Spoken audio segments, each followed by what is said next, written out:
Hello, horse players. Welcome to Coffee with Dew. Doing the dew, the morning dew, or just coffee with dew. The morning dew, yeah. It feels like still morning. So we have two cat. I'm not a pet guy. Okay, I'm not big on dogs and cats. I know that makes me un-American. I'm not a big cat guy.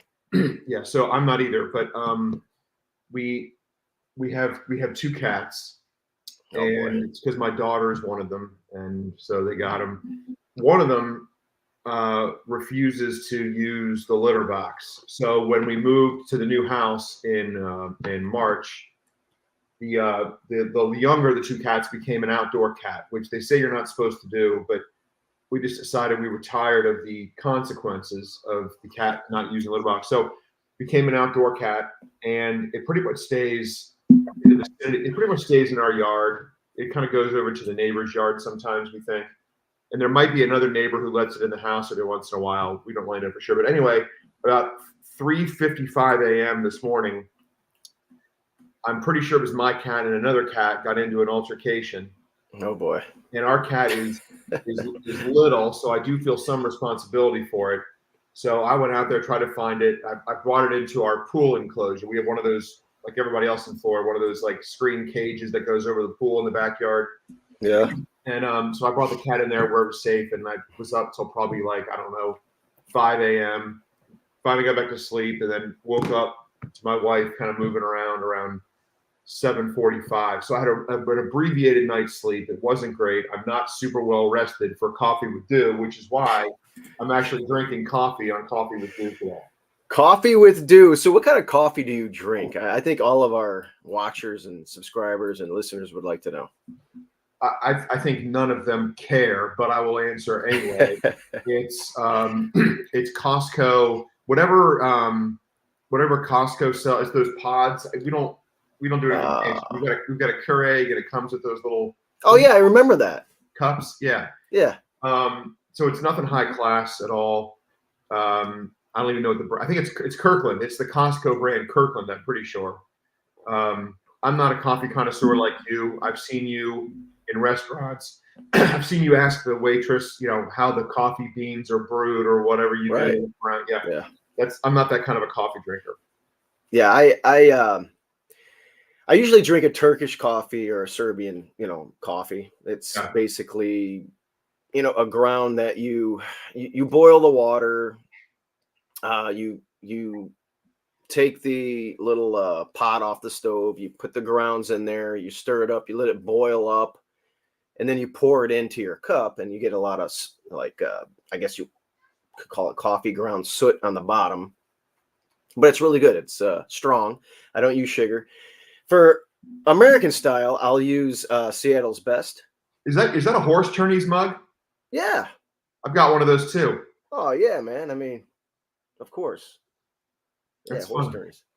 So yeah, I use Seattle's Best for my American style. But yeah, and then I love, I want to get a cappuccino machine, and I've priced them out. And if you want a good one, you're gonna have to spend a couple $1,000. So yeah, I'm looking into that. I guess if you're that into coffee, if you appreciate it, you drink it every day, then that's probably a smart investment. It's not. Well, Indiana Grand, God bless Indiana Grand. We like Indiana Grand. Or Horseshoe, is that what it is? Horseshoe Indianapolis, yeah. Yeah, we like that track, and we like their contests, but they have horrible coffee. And it's a standing joke now when I go over there. So I didn't learn this until recently that apparently what coffee does for you in the morning is it blocks some, I don't know, brain function or some hormone or something that tells you you're tired. It doesn't. My understanding is it doesn't necessarily give you energy. It blocks something that makes you feel tired. Do you know if that's true? I don't know, but I'm glad whatever it does, it works. Because when I crash hard. And that's the other thing at Hawthorne. I go there almost every weekend because we have a lot of horses. I was there yesterday. They don't have good coffee. And Lisa, she's our, she's been working there for years. We know Lisa. We love Lisa. Lisa's the best, and she's she's like, I wish I could help you because the coffee, I got to maybe I'll talk to Jim Miller. Maybe we could get, or John Walsh, or Yeah. one of those guys will help me out, and we'll get some good coffee in there. Why don't you just make the coffee you want and bring it with you, like in one of those thermoses? I do that in the mornings when I watch the horses work and train. But that's a good point. I could do that if I could do it in the morning. I can do it, when I leave for the races. So 100%. But so anyway, coffee, whatever. Enough about coffee. What else do we have? Okay, yesterday recap. I was at Hawthorne. We had 2 horses running allowance races. The Gray Filly, we wanted to get her in a claiming event, and we ran her. It didn't go, so we ran her in allowance. She couldn't get the front, which I thought she could. She got a little bit burnt out in the front end, finished 5th. And then Hard to Fathom got sandwiched really hard by Ardenwood and the horse just to the outside.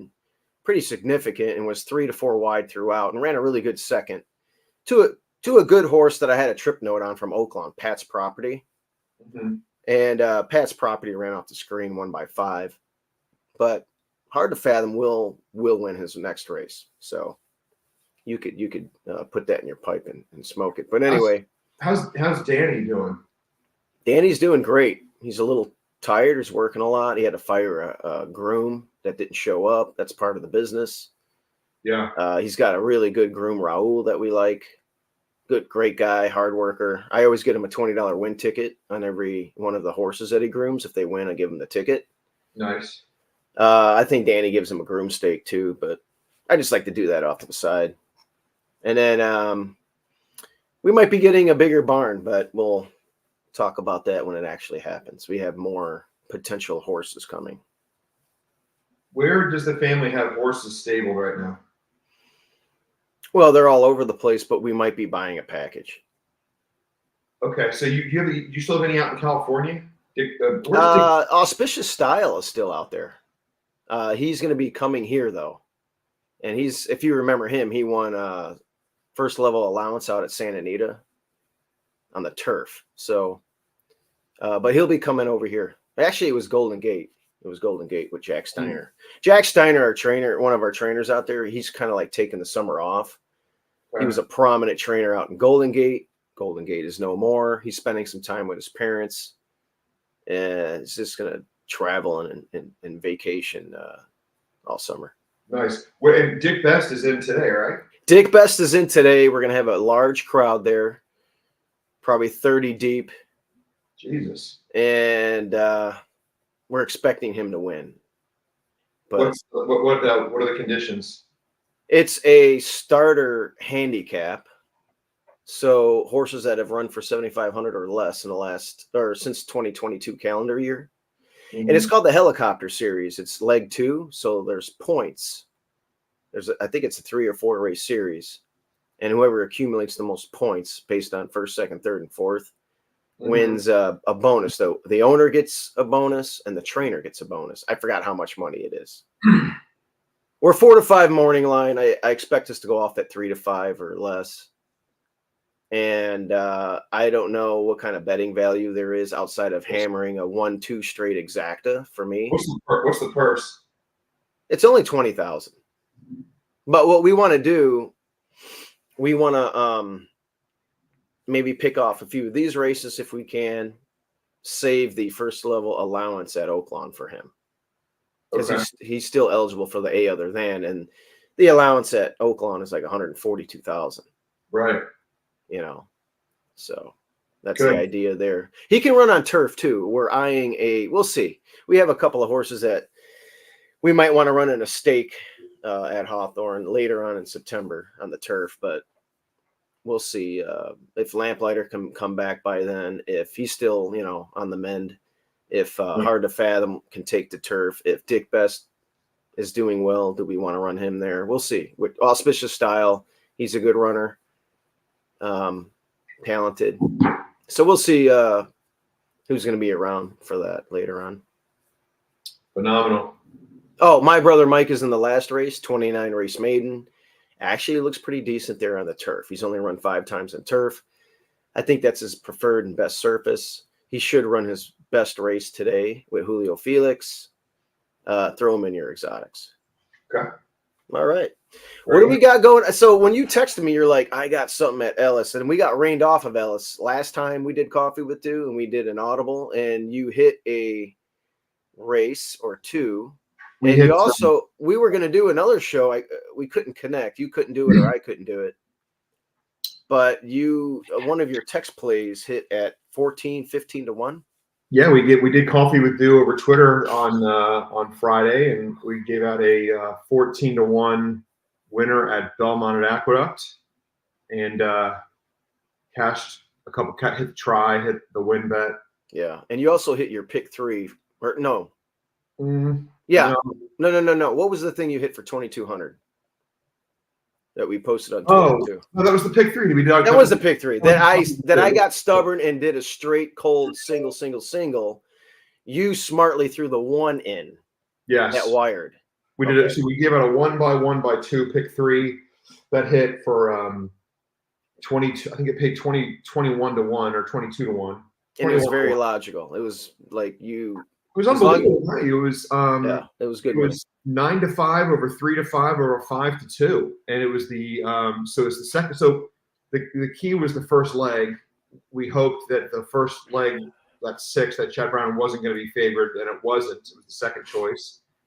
That horse won. Then we had a 3 to 5 in leg 2, and then Irad and Maker drew off and won by the length of the stretch in the third leg. You and I both also liked the 5 in there. You singled the 5, and the 5 didn't get the trick. Didn't get the front. Yeah. It just kind of the 5 was a disaster from the start. So luckily I used the 1. It hit, and then that was on 4th of July, and then on Friday we hit the 14 to 1 winner at Aqueduct. The sad story there is our good friend Brent Schraff, who's making a big run on the NHC Tour this year, and is currently sitting in second for the first half of the tour leaderboard, which carries some big prizes if you can pull that off. Doesn't end until the first half ends in September, I think. But anyway, he was debating among 2 horses for that Aqueduct race, and he went with a selection of another one of our friends instead of mine. And had he used my horse, I think he said he would have been third in the horse players $75 NHC qualifier, which would have gotten him almost 3,000 points, and would have basically, I think, wrapped up the first half of the tour. For him. My God, when does that end? September, I think the first week in September or something. Oh, we got some time. Yeah, and but he's got great scores. I mean, he is if he continues what he's doing, Brent Schraff, who I believe is the most consistent $2 mythical contest player. And he's the best that I know. Yeah, I mean, he's got 3 $3,300 scores. And when I say he's the best that I know, you got to take into account the number of attempts. Yeah, he doesn't like if he played like some of these guys that we know on the tour, on these $2 mythical win place. Yeah. Every weekend, the 75s, the 165s. I mean, he could win the tour. So he's playing like 3 entries, and you said $3,300. You meant to say 3,300 point. That's what I meant. We're talking about, for those of you watching who don't know what we're talking about, you've all heard of the NHC. There's also an NHC Tour, which is kind of a year-long contest that rewards you based on your performance in online and on track events, and there are cash prizes associated with how well you do, et cetera, et cetera. And Brent has earned a number of very high scores in very limited play and has a lot of upside. And I think, I'm not sure. I'm not going to say he's the favorite to win the tour, but he's off to an unbelievable start. And if he stays consistent, he's got a real chance to win not only the first half of the tour mini contest, but the entire tour, which comes with I think a $75,000 first prize. I haven't looked in years because I stopped worrying about the tour, and I kind of stopped worrying about the NHC, to be honest. But But anyway, so it means a lot to Brent, and I'm rooting for him. I mean, he's off to an incredible start. Yeah, I've taken the Frank Mustari approach this year of playing just live Yeah, stuff, unless I'm playing feeders for live events on horse tourneys. yeah. I mean, I got the coffee mug. I got to play a little bit. No, and I played the Hawthorne feeders. I won like $1,000 on there, for the tournament last week, and I'll do that. But as far as trying to qualify for the NHC on horse tourneys or horse players, I've kind of given that up. Yeah, and I kind of the $2 mythical is just not my. I mean, I like to do what we do here on our little video casts here, is just pick my spots on and some days I may only have one real play. I may make some other small bets throughout the day if I don't have anything going on. But I just this year I've been focused on picking my spots much better, and it's worked out really, really well. I had an incredible month there in April and May. And probably the best 30-day period of my life. And, I've had some winners here and there. I'm having a great weekend so far, and hopefully we can continue that today. I've got 4 picks today, 4 plays. One of them is going to be a bigger bet if we get the morning line. The other 3 are going to be, smaller plays. But, I think I've got some good ones, and I'm hoping we get the morning line on all of them. Let me know when you want to dig in. Yeah, I've got Ellis up. Did you have which races were you looking at Ellis? Okay, so we'll do my main play last. Let's start with Ellis Park, race 7 today. All right, it's a mile. It looks like an optional claiming allowance. What I'm going to do, just really quickly before we get into this, is one more time check Twitter. Just to make sure, I don't think they've had any weather there. I don't think there's any reason to believe they'd be off the turf today. I did check the weather last night. It looked completely clear, and there's been I checked Kevin Kirstein on Twitter every morning. He's horse racing KK, for those of you on Twitter, and just to make sure there's nothing here in terms of being off the turf. And right now, there's no indication. Good. Be off the turf today, so I think we're probably in good shape. But anyway, race number 7. So it's at a mile on the turf. It's called an allowance condition. You've got a handful of them in here that have run in stakes races. I don't feel like it's a particularly strong field. There are a number in here you could make a case for. There are a couple that I looked at pretty extensively watching, the last 4 or 5 replays for them. But I came away with just one idea that I'm gonna try, and I direct your attention to number 9. She's Looking Lucky. The outside post, because the 10 and the 11 are main track onlys, so they won't be in. If you notice this horse, she's been entered on the turf twice in her career, including her last start, and including her first start for this trainer when there was a barn change after the first 2 career starts. And in those first 2 starts, the horse was bet in not small fields. So somebody thought, hey, this one has some ability. Breaks the maiden by 13 lengths on dirt in an off the turf event. And then it looks like, they ended up in the grade 3 fantasy, a Kentucky Oaks prep. It's like, well, maybe we have a dirt horse here. Get some time off. They keep the horse. And I don't remember if Churchill was running on the turf at all last June. I can't remember that. There was a period of time where they weren't, but it doesn't really matter because this one had 2 romping wins on dirt. So then you can see as we move into last July and September, they tried 2 more dirt stakes races, not surprising considering the romping wins. And then in the first start of the 4-year-old year, which was on June 2nd at Churchill, they tried the turf, but it was off the turf. Mm-hmm. So at some point, it seems to me they thought this one's going to have some ability on turf, but they got sidetracked because of some big performances on dirt and some big buyer speed figures. I mean, if buyers are your thing, and as I've said many times, there's times I like to look at buyers and times I kind of ignore what they say. this one has put up some high 80s buyer speed figures on dirt. So indications are this one likes dirt. Now, if this one likes turf, you will notice as you flip through the rest of the field, this one has a multiple buyer edge. And what I mean by that is the highest buyer speed figure ever earned by any of her opponents today is an 85. And she has earned an 87, she being the 9, she's looking lucky at an 87, an 86, and an 88. So the 3 highest buyer speed figures earned by any horse in this race were earned by the 9. And in addition to that, according to Timeform US, this one is by far the fastest horse early in the race, which means in this field that is kind of mediocre, I mean, you've got like 2 for 13, 2 for 9, 2 for 14. The 4 has a bunch of wins in Peru. I'm not too concerned about that one. But you're not exactly dealing with a field that likes to win here. This one's trying turf for the first time with a major buyer speed figure edge. Not saying I think buyers mean everything, but a major buyer edge, and should go to the front against not that strong of a field. And as a horse, they've tried to get her on the turf before. So I think there's a very real possibility that the 9, She's Looking Lucky, is going to be alone on the lead.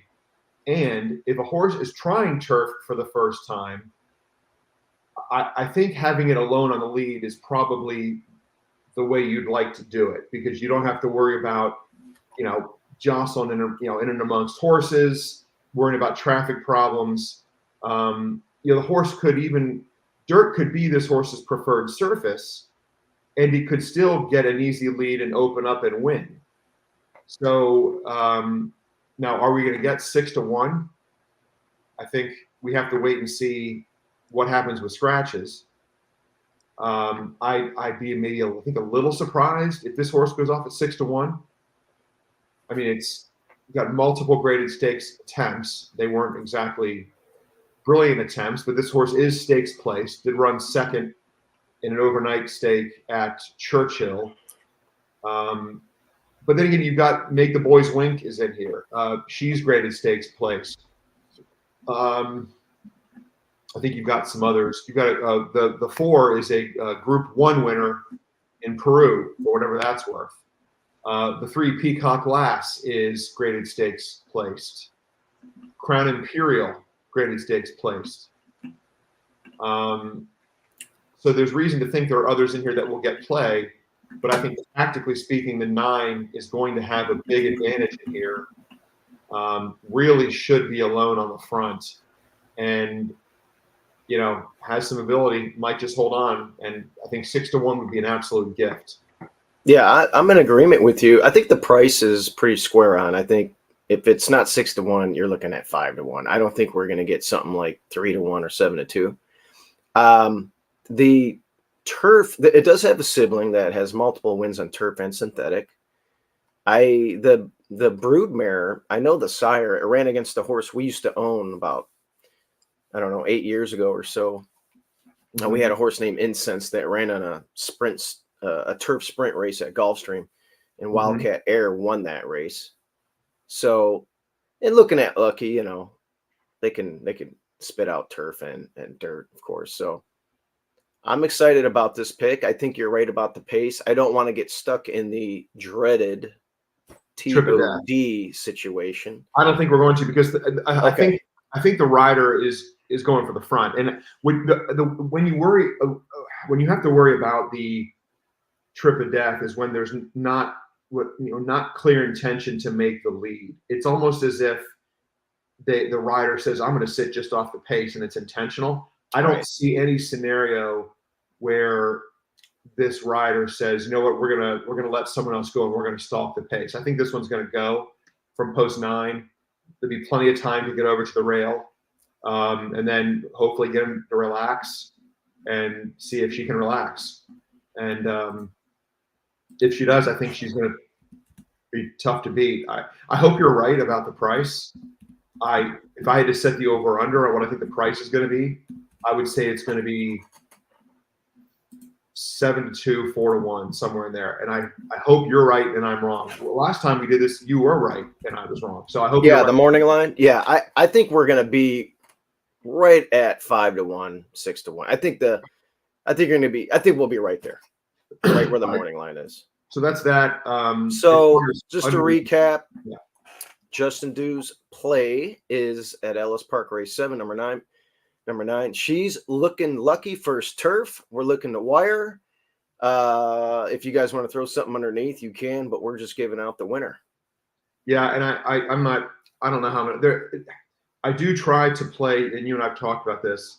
I'm trying to play more exactas and trifectas. I just don't know where I would go underneath. I might wait and see what the tote board looks like, and I might divide up the bankroll on this depending on the odds on the 9. With a, if it gets bet down, I might just single it on top of it in a try. So let's go for the second play. Belmont at Aqueduct, race number 8. A non-winners one other than at 1 mile and an 1/8 on the turf. Let me get that one up.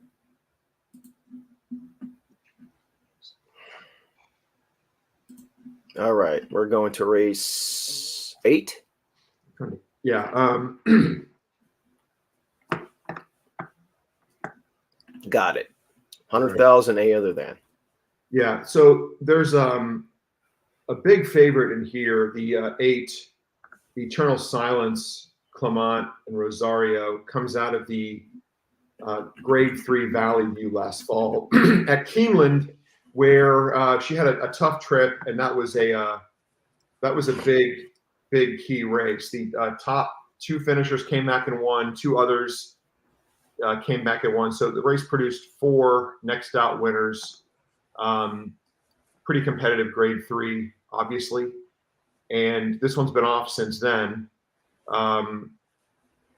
Does have 1 career win over in Europe, competed in multiple Group 1s, Group 3s, etc. From a class perspective, I think does have an advantage over most of this field. 1 race in a year. That's right. Yeah. And, I think the horse is the most likely winner for sure. I've got a little bit of an idea here that I'm gonna try to capitalize on. It's not a strong opinion, so it's not going to be a big bet, but I am going to play it. I think so. The 2 horses I want to focus on here are the 6 Collaboration and the 7 In Time. The 6 is a New York bred, trying open company here. Kendrick Carmouche, Linda Rice. This one, for all intents and purposes, should absolutely be alone on the lead. However, I think there might be a little bit of a class disadvantage here. I'm not saying the New York breds are anything to sneeze at, but I'm just not sure. I think this one's good enough to, get away and, draw off in the stretch. She might be able to. Okay, there's Kendrick Carmouche. I've seen him do this more times than I can count in New York, where he goes to the front, slows it down, and then just opens up and draws off. That's obviously the fear. But the one that I think is interesting is the 7 In Time, also for Clement under Dylan Davis. This one also had a not bad career in Europe. And if you look at the time form ratings for this one, put up in time form, they're probably the equivalent of the Beyer speed figures in Europe. They're not exactly, they're calculated differently. They take into account many factors, but this one put up a 101 time form, and the rest have kind of been low 90s. If we compare that to the 8, who is going to be the favorite in here, the 7 is every bit as fast as the 8, Eternal Silence, at least based on time form ratings. So this one should be second early. Now I'm hoping that we don't get the trip of death with the 7, because that would be catastrophic. I think since they're, I may have misspoken and said they're both trained by Clement. They're not. The 8 and the 7 are trained by Clement. I'm hoping that what the 7 doesn't do is sit right outside the 6 in the trip of death. I'm hoping the 7 allows the 6 to clear, gets over the rail just behind the 6, and gets first jump, because the 7 definitely fits as the most likely second fastest horse in here, and I think should get whatever trip it wants. So if Dylan Davis can avoid the trip of death, sit just behind the 6, let the 6 clear, maybe the 6 even runs off, which I think is probably not likely, but could happen. The 7 gets first run, and some of these others might just be too far back. 12-1 morning line on number 7 In Time. I just cannot imagine we're going to get that price. I just don't see how it's even possible. The 9-2 Miss Astor, the 2 horse for Jonathan Thomas, has consistently put up buyer speed figures in the high 70s. And one of the reasons I mention buyer speed figures a lot is I think they have a profound impact on the tote board. Probably too much of an impact. And if you notice, the 7 ran a 79 in her last start, which is right there with most of the rest of the field, better than most of them. So, are we going to get 12-1? I'm not seeing it at all. But I think even at something like 6-1, this one is worth a play just because of the trip she projects to get. So my play in Belmont at Aqueduct's 8th race is number 7 In Time. Okay, so number 7 In Time. And what's the odds on that one? 12-1? 12-1 morning line. So you're thinking that one's not going to get 12-1. And you might be right about that one. I can't see it. I can't. I never think I'm going to get the morning line. I mean, I almost never think that. I almost never think I'm going to get the morning line of my selections. And sometimes I do, sometimes I don't. Well, I like your idea there. What do you think about the Chad Brownie in there? Do we do anything with that one? I noticed that the 8-2 had a lot of. I didn't watch the replay. I could look at the what it said on the company on the race. Looks like I had a lot of trouble. Yeah. No, altered first or altered course or whatever it says there. Yeah. You asked about there's 2 Chads in here, the 3 and the 4. Oh, I was talking about. Oh, there's 2 in here. The 3 and the 4 are both Chads. I was talking about the 3. I didn't even notice the 4. Okay. Yeah. My take on both Chads is that they're obviously logical horses, especially the 4 getting Irad Ortiz. I just think they're going to be much farther back early than the 7. And I'd rather take my chances of the 7 getting first run. Maybe the 6 and the 7 kind of just go nice and steady early, and the 7's got a lot less for the stretch drive. I'd also point out, again, not to be too reliant on the numbers that you see in the daily racing form, but if you go back to the 7 and you look at the Timeform US pace projections, the 7 has a 95 late pace projection, right, which means it's got more late kick than many of these. The ones that have more late kick are going to be much slow. They're very slow early. Yeah. So I just think that's why I think everything lines up for the 7 here, which is why I don't think we're going to. I mean, I don't try to assume that I'm seeing things other people aren't seeing. I think anybody who handicaps, and studies this race is going to notice the same things that I'm noticing. I just think that's why I kind of think that the 7 is going to get bet down. But I like the 7 even at 6-1, maybe even a little lower. Maybe if the 7 gets down to 5-6-1, maybe I do play an exacta over the 8. Maybe that's the play. I don't know. Well, what I noted, I think this. Well, the 6 is definitely going to have the lead. It might be too fresh, too keen. It's going 9 furlongs right off. This is 9 furlongs, right? Yeah, yeah. So you're coming off a long layoff. You're going 9 furlongs. You're the fastest horse. I think you track that horse. Just don't get in a speed duel with it, because you're going to be forwardly placed. But Just relax, let the 6 do its thing. I can't see this 6 wiring at 9 panels off this long layoff. Maybe I'm wrong, You know, it would be if I but we could. should be able to track it and get first run.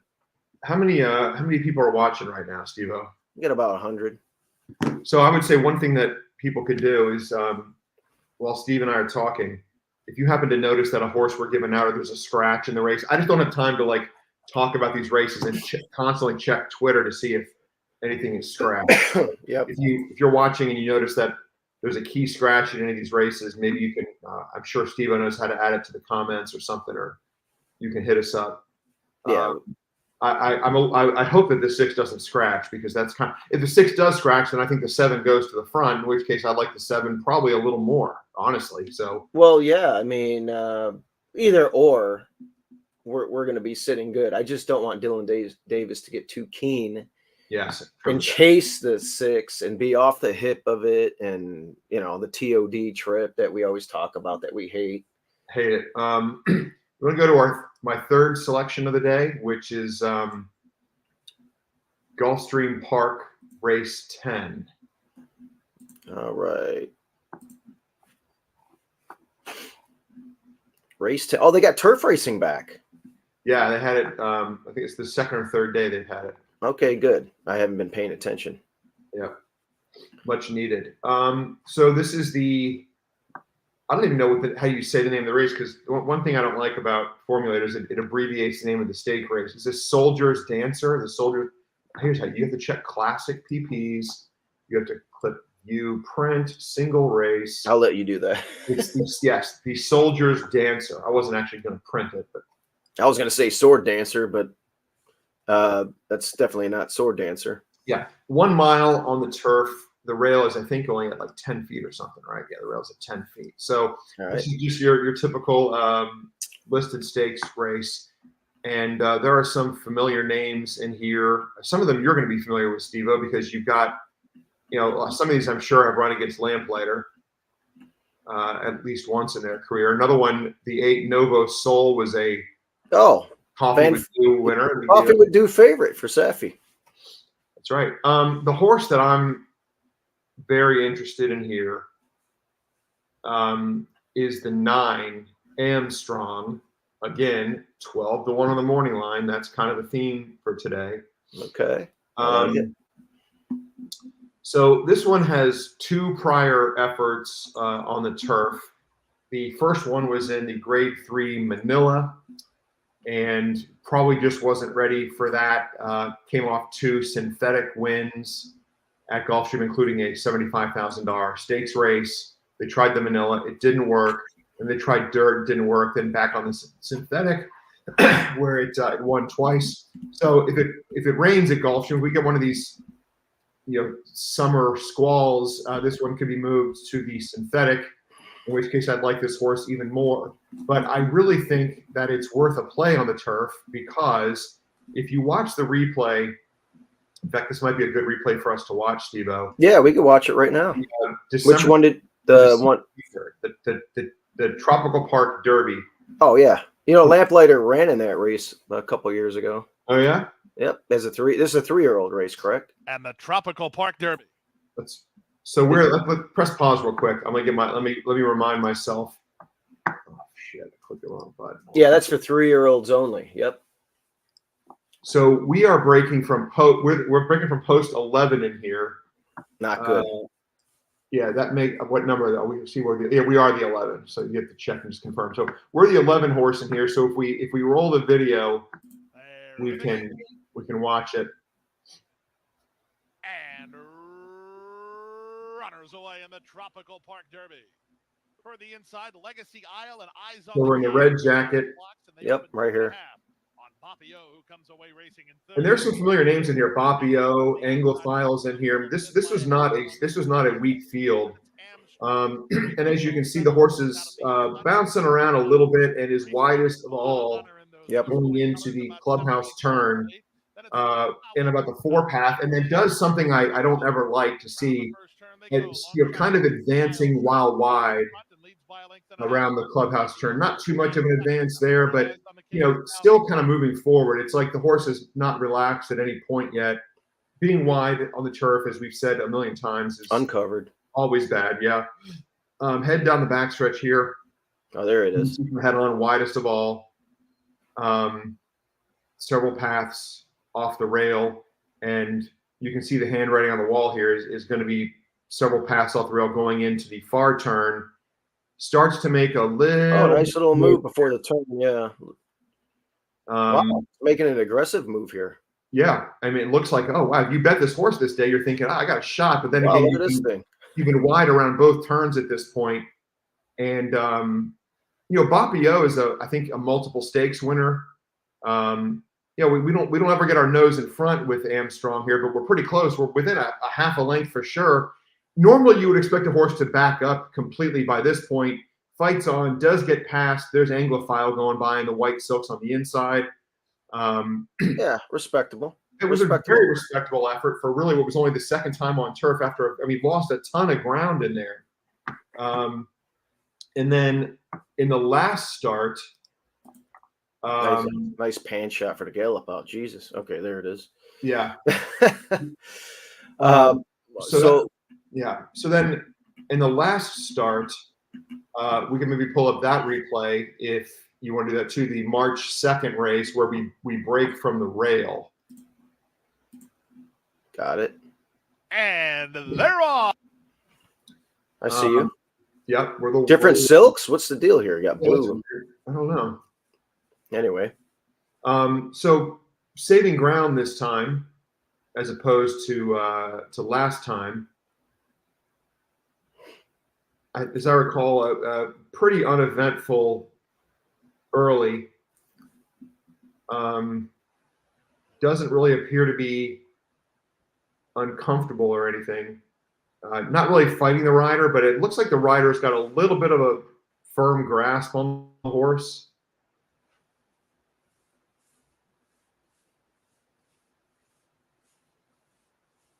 Just, covered up. I see you back there. Yeah, nothing resembling. And that's not really a bad spot to be in. No, it's the not. Route synthetic races. It's hard to wire there on the synthetic going 2 turns. Yeah. So, but now you're making a move. Makes a move, and you're obviously getting off the rail. Yeah. You. That's an aggressive move though. Early again. Who's this? Well, I'm glad we switched riders because the guy isn't very patient. Ramon, which Vasquez is that? I don't know, but I don't know either. Okay, here you are coming down the center of the lane now. Yeah, and I don't see a major excuse there other than you get Skyro is in there, the 8-5 favorite, exact estimate. The 3rd place finisher came back and won with a 98. And then it ran 2nd and 3rd in a grade 1 and a grade 2. Yeah, so we've got a field of the top finishers in there were all consistently mid-90s buyer quality horses. Yeah, Hannah Honor is a legit runner. That's a graded stakes plate, grade 1 placed. So I think if you took those horses and put them in this field, they'd be huge favorites. I mean, if you took any one of those, so it was a tougher field. It was the first race since December. We get a little bit of a layoff here with the 9 Armstrong. Since the March 2nd race, we didn't have a workout until April 20th. Then we have May 4th, May 11th, May 25th, June 15th, a little bit of a gap there. But, I think the horse is ready, should be ready to run. As far as the trip that we're going to get, there's obviously risk here, but I think there are a number of them in here to the inside that are faster than we are early. Mm-hmm. So I think there's a real chance to save ground. And if you look at, again, Timeform US pace projections, the number that Armstrong is assigned here of a 103 is definitely the fastest. So should be making a move late. So if we get, there's a lot of ifs here, but then again, we're getting 12-1. if the rider can save a little bit of ground, and if they do go quickly early, the effort that Armstrong ran in the Tropical Park Derby on December 23rd, where he lost a lot of ground to a pretty decent field, I think could be good enough to win this. Well, I like it. There's a lot of pace in here. Yeah. And we're going to need to be able to say, look, breaking from post 9, going a mile at Gulfstream, you're not getting any favors. If this race somehow came off the turf, it might be really, really good for us. Mm-hmm. But even if I'm assuming it's not going to, and I think the race in the Tropical Park Derby was a really strong effort. Given all the ground loss and the move that the horse made at the top of the stretch. So, that's the play. 9 Armstrong. Looking at the race, I don't mind. I like the cutback, and I think you're going to get a kind of I think you're going to get 22 and possibly like a 46, a sub. You could even potentially get a sub 46 if things get really crazy in here. Well, because the 10 and the 11, they're both going to go. There's no doubt about it. And I haven't even looked on the outside. Yeah, Safi's got 3 or 4 horses in here. Well, the 10 and the 11 are going. To me, there's no doubt about that. And when you have 2 horses from the outside at a mile on the grass at Gulfstream that want the lead, they've got to go if they want to get there. And then you've got the 6 has speed, the 5, which is first time turf for Safi. That one's going to go. Let's hope that one doesn't scratch. Yep. Well, the 3, 3, Casey Chief for sure is, although in that one's prior turf races, looks like this one goes to the front of the synthetic. And yeah. It's not going to get the front with those synthetic fractions, right? But it might run quicker here. It's a lone turf race. Actually, it's run a few times on turf, but the last one I'm seeing here was pretty awful. Something must have went awry that day, but pretty bad. Maybe they're praying for rain as well. Yeah. So I think the 9, if we're going to get 12-1, is interesting just because I really thought that effort on December 23rd. Listen, I like it. It's the price is right. We're not out here throwing 4 to 5 shots at you. People, unless Steve-O, unless it's part of a pick 3. Well, then we hammer the pick 3 and we make money on it. But I like this pick. This is good. And I like the jock switch. Believe it or not, I'm sick of this other guy. By the way, who is our rider today on Armstrong? Martin or something? Yeah, Marin. I don't know a lot about him, but I don't know. I didn't. The last 2 replays we saw before the turn, the guy's making a big, strong, wide move both times. And Vasquez was, and I'm like, dude, show a little bit more patience, man. Not the softest of hands, if you ask me. I don't see any more news about scratches today anywhere. So that's part of the thing about Coffee with Dew is because we're doing this early and you got to hope there are no scratches. But my final play of the day and my biggest bet of the day, probably, if the tote board cooperates, is we'll go back to Ellis Park. Race 9, the finale. Let's find Ellis. Race 9. Is this it? Yeah.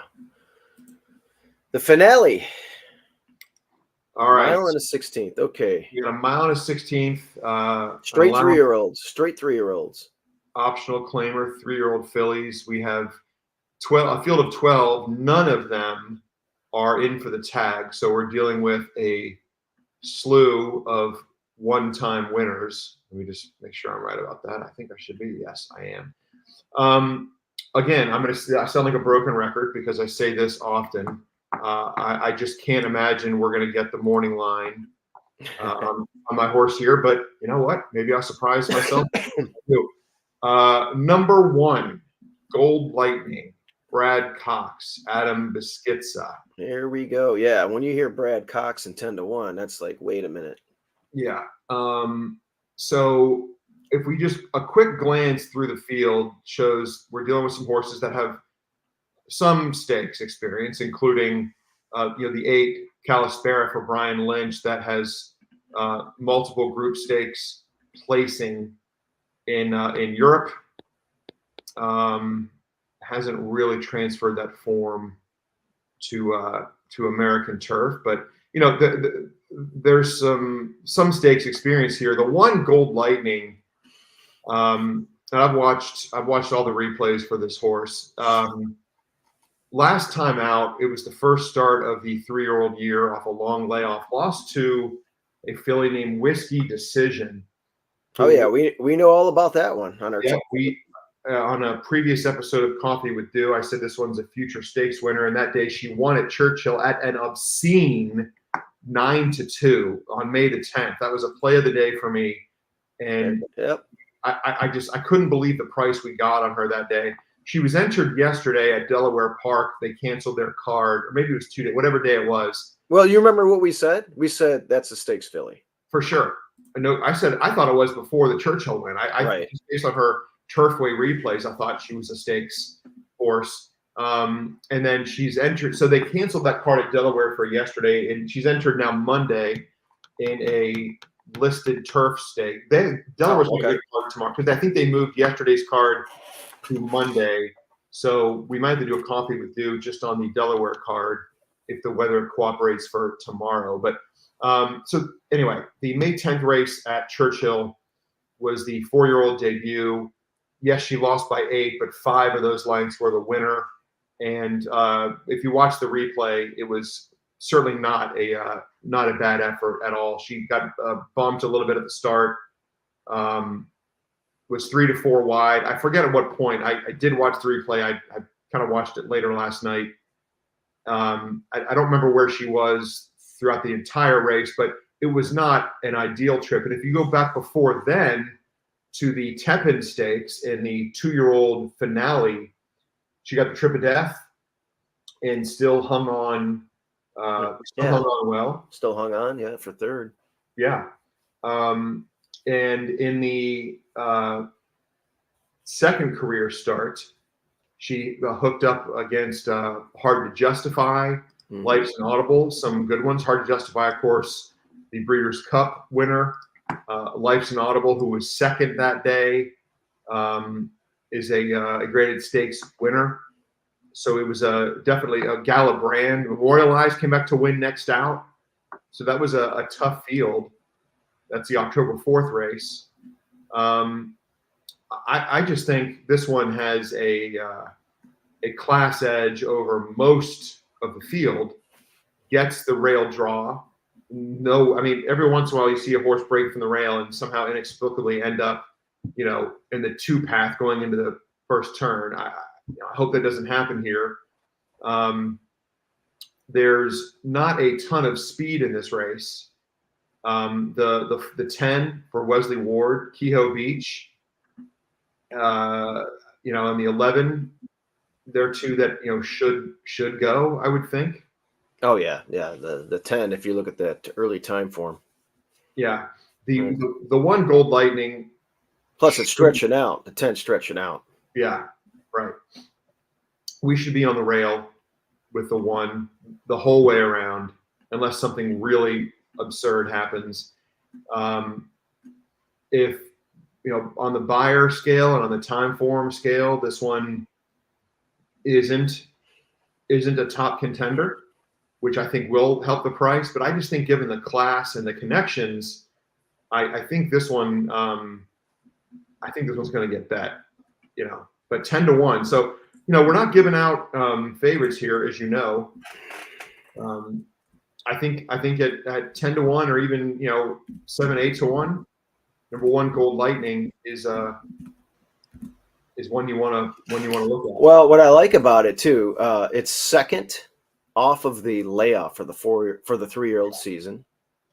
Okay, it had trouble. The company lines, as you mentioned, are very strong, and it's working well.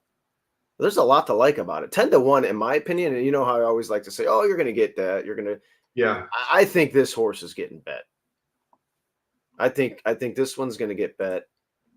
It has the potential to go off at half these odds. Maybe I'm wrong. Can we are you able to easily pull up replays from Churchill Downs somehow? I know we can't do it on Formulator, but you know what? I probably can. Let me. What I could do is I can go to Express Bet or yeah. Oh yeah, Express Bet will have it. Let me go to let me pull up my Express Bet account. That's the thing that sucks. You're on DRF. Right. We can't get the So damn- annoying that Churchill and them can't get along. I horse racing. I mean, if they can get it together, They just can't get out of their own way. man. All right, let me pull up some replays here. So if you need me to dictate, you can see that yourself. But it's What day was it? May 10th. May 10th, Churchill's 8th. May right. 10th, Churchill's 8th. Churchill, May 10th. We're in post 5. I can't remember if that means we're horse 5 or not. Whiskey. All right, it's not letting me pick replays by that. I have to go to dates. So, let's see here. You know what? Let me go to Naira.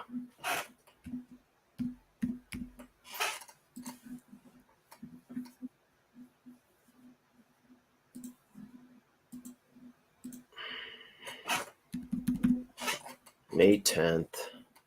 The 8th race at Churchill.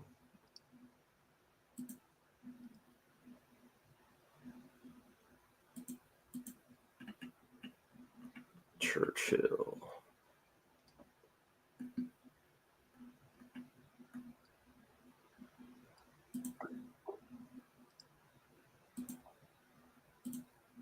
While you're looking, the thing that does, I can't point to a specific thing, but I'm kind of a sucker for horses like Gold Lightning, and I do think they often run to their odds. Did you say race 8? It's race 8 on May 10th at Churchill. Got it. And we're breaking from post 5. I think that makes us horse number 5, but we'll have to see. All right, I got it. 1, 2, yeah, we're the 5 here. And the winner is the 3. Whiskey Decision is the 3 in here. A lone speed play of the day on May the 10th. Thank you very much. Yep. All right. So got a little bump there, as Yep. you can see. And just like that is kind of spot in the field, some lengths. Dead last. Pretty much one horse beating here. Yep. And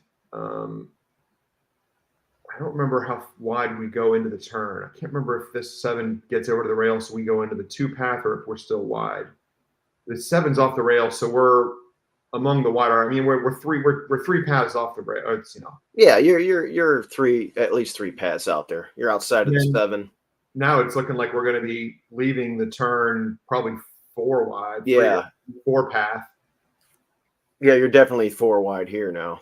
For sure. And then still, again, in turf routes, I don't like to see a horse like continuing to advance through the turn, right, into the backstretch, because like you only get one move on turf. I think you need to be where you're going to be by the time you get to the first turn. Not to mention you're chasing a way slower second quarter here.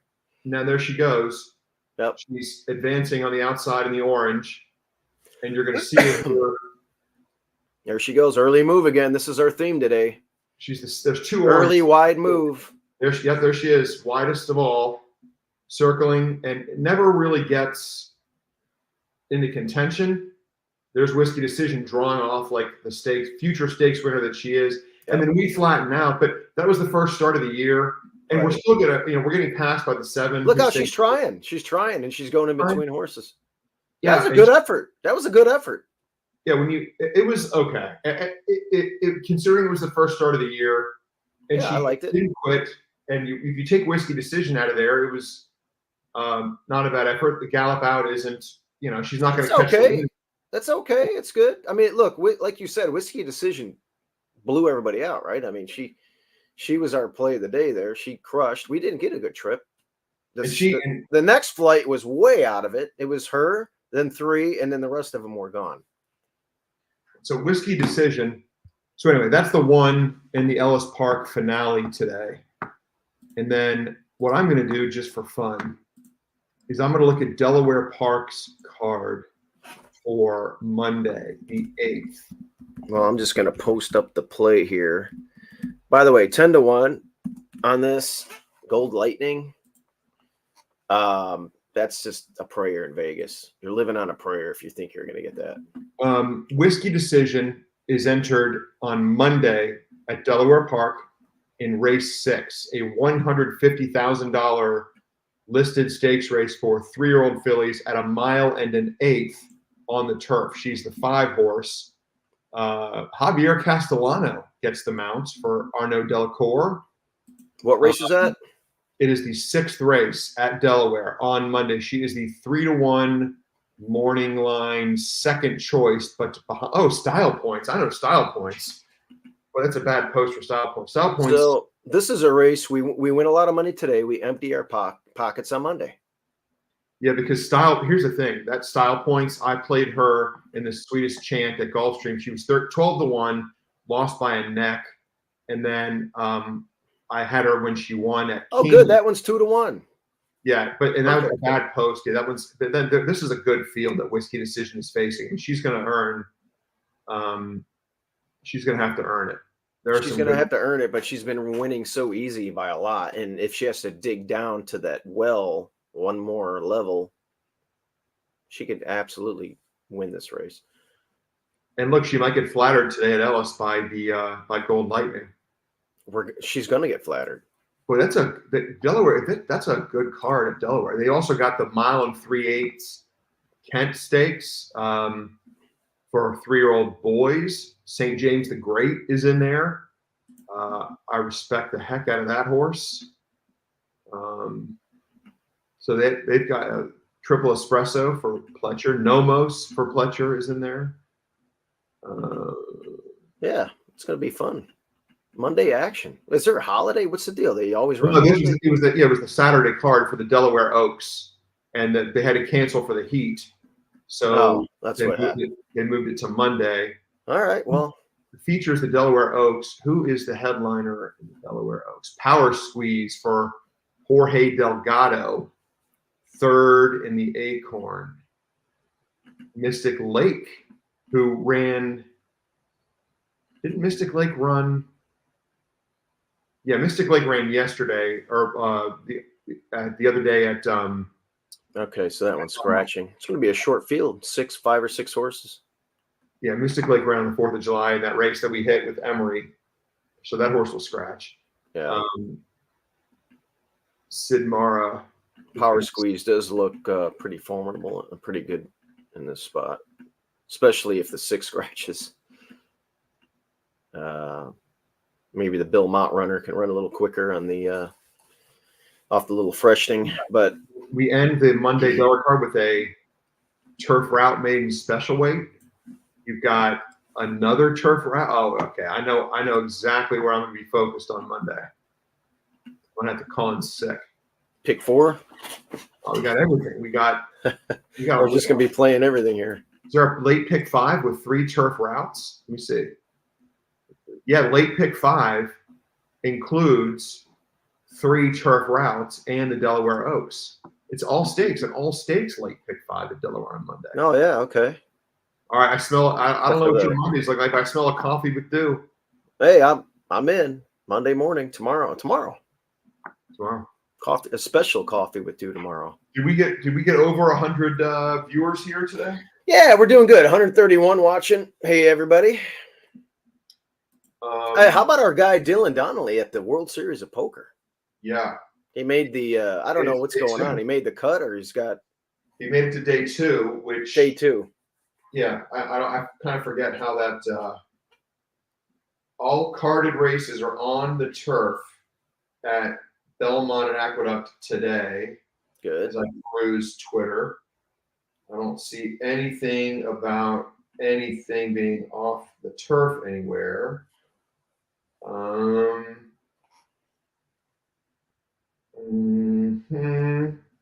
I think for now, man, I think we're on the turf everywhere we care about. I hope that doesn't change. Nobody commented, I don't think, here on this show to tell us we're wrong, right? So no, nobody said nothing. Let's hope it stays that way. Nothing I hate more than off the turf. Off the turf is just rain. Everything sucks. I hate it. Sucks. Yeah. You don't even want to look at the form. Let me see if anybody said anything on Twitter. No.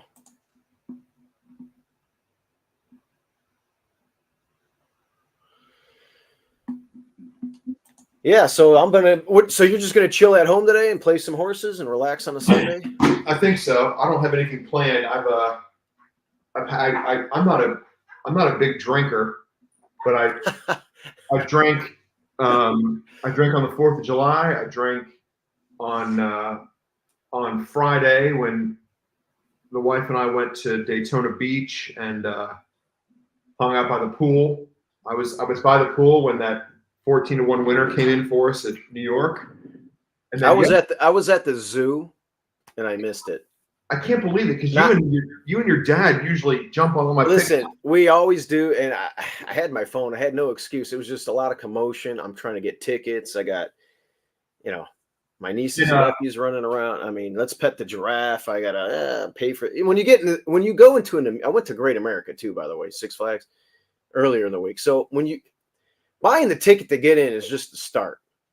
Then there's other exhibits and things to do in the zoo, in the theme parks that you have to pay extra money to do.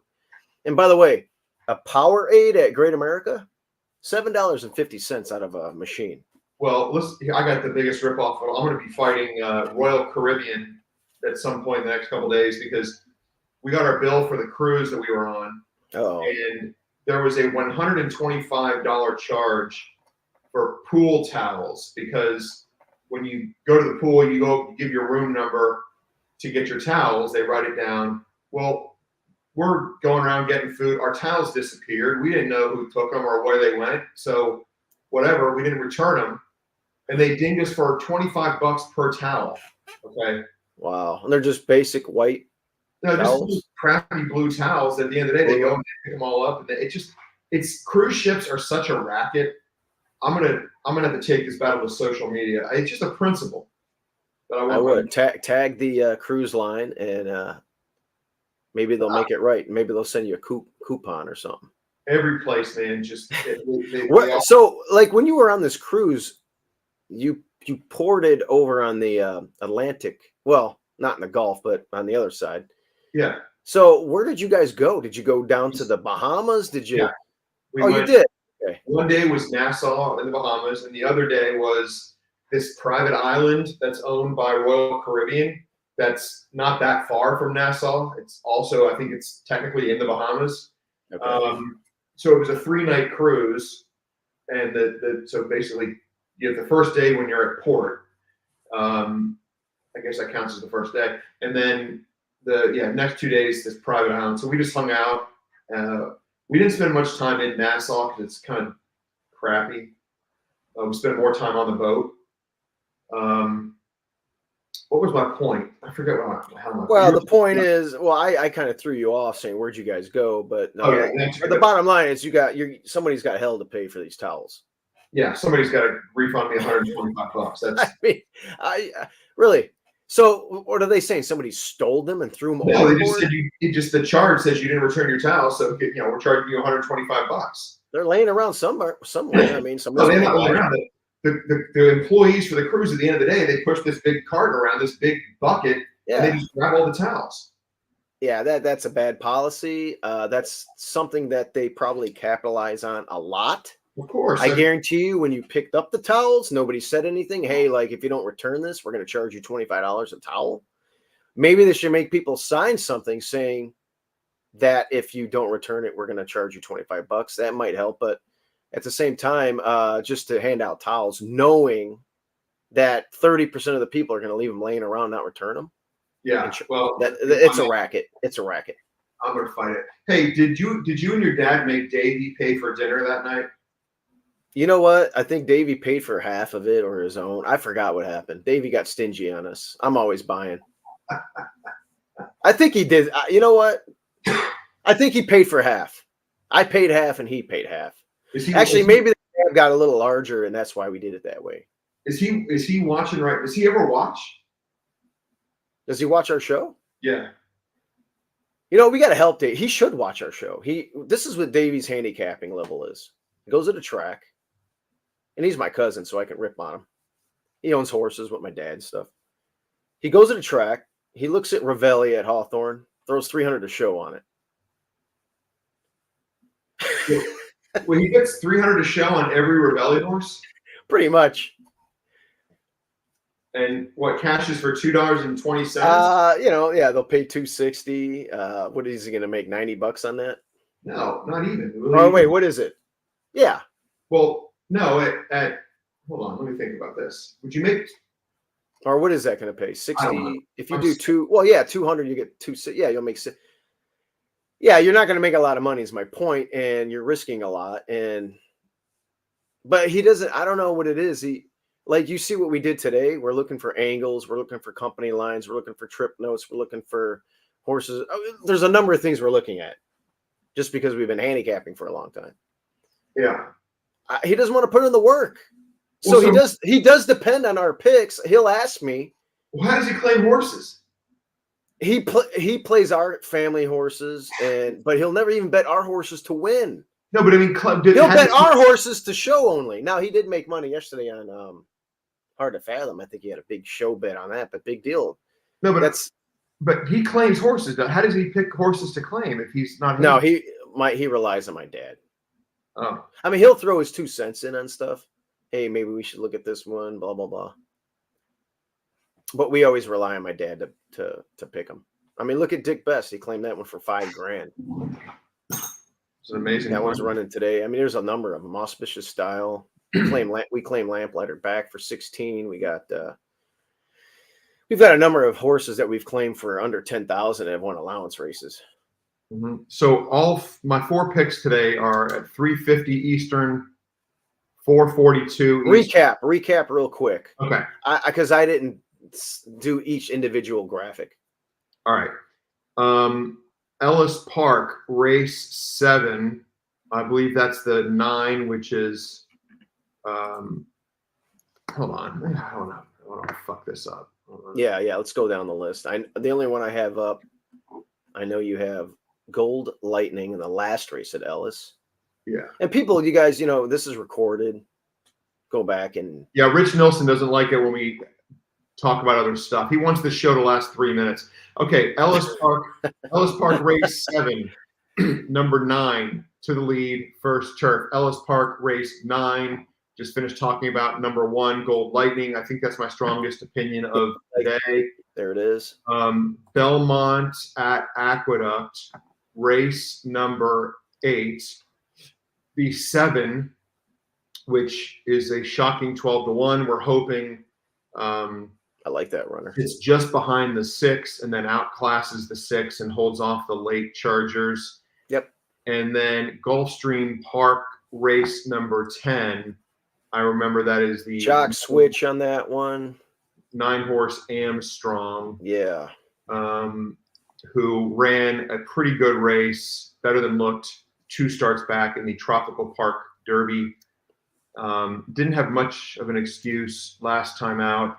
We're hoping just gets the right trip and can close. We're hoping for a fast pace. We're hoping for some saved ground. We're hoping for a lot of things with the 9, but that's a good price and it's worth a flyer. Look, we just need to be right once today. And in fact, if we played plays like this 2 days in a row, we only need to be right once in the 2 days to make a small profit. So if we're right once today, it should be a good day. Should be. And I'm going to be playing them all at the track at Hawthorne today. I'll be sitting in there somewhere. We're going to have a lot of family coming to the track. So hopefully I won't get too distracted, but I am going to give these plays out to my cousins and everybody that's coming out today. Mm-hmm. It's going to be a blast. We got 132 viewers on Coffee with Dew this morning. Yeah, on Twitter. Yep. There are dozens of people watching us right now. Yep. Oh, someday, Steve-O, it's going to be hundreds. Well, we got 143 on right now with all the social media outlets. Thanks for the show, guys. Always informative. From Steve. Am I saying this right? Gruthner? Grutner? I believe Grutner. Grutner or Grutner. Thank you, sir. Hey, and let's try to do this tomorrow morning if we can, Steve. Yeah, we'll do it. Definitely. 8 o'clock tomorrow, guys. If you guys want some good Delaware content, we have some. I really like Whiskey Decision. That's going to be a single for me, and I'm sure it is for you as well. Maybe. And we're going to try and hit that pick 5. All right, brother. Let's get them. All right. I'll see you later, Justin. Good luck on your wagers. I'll be playing them, and look for us in the winner circle at Hawthorne. Good luck today, guys. All right, everybody. Later.